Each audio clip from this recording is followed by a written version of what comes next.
এমন কিছু করো না যাতে ওই টিকটকের ভিডিও বাইর করে তোমার বিয়ের সময় তোমার শ্বশুর শাশুড়ির হাতে যায়। আগাম যে বউ তো আমার খুব ভালো নাচতে পারে, বউ এনা নাচি দেখাও কেন ক্যাঙ্কা না।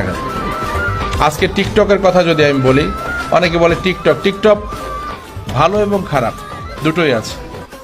আমি সকলকে অনুরোধ করব, বিশেষ করে তোমরা যদি টিকটক কেউ করে থাকো, দয়া করে এই যে ডান্স দেওয়া, নাচ দেওয়া, গান করা, এইগুলার থেকে একটু বোধহয় বিরত থাকতে হবে।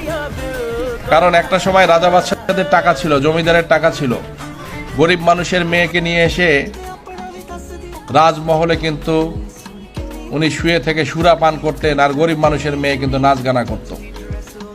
প্রত্যেকটা জিনিসের অপোজিট রিয়াকশন আছে। আমার কাছে কেন জানি মনে হয় যে টিকটকের মাধ্যম আল্লাহ এই কারণে মানুষের মাথায় দিয়েছে যে বড় লোকের এখন সন্তানেরা, সুন্দর সুন্দর মেয়েরা নাচ গান করবে, গরিব ধনী সবাই দেখতেছে এখন।